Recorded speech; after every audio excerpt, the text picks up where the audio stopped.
நட்சத்திரங்களை தூசி தட்டினால் நல்ல வீடு செய்வேன். நட்சத்திரங்களின் சூட்டில் நான் உருகி போய்விடில் என் செய்வாய். உருகிய துளிகளை ஒன்றாக்கி என் உயிர் தந்தே உயிர் தருவேன். ராஜா இது மெய்தானா?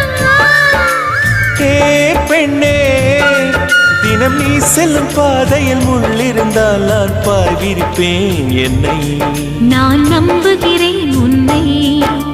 தொடு தொடரெனவே வானவில் என்னை தூரத்தில் அழைக்கின்ற நேரம். விடு விடுவெனவே வாலிப மனது விண்வெளி விண்வெளி ஏறும்.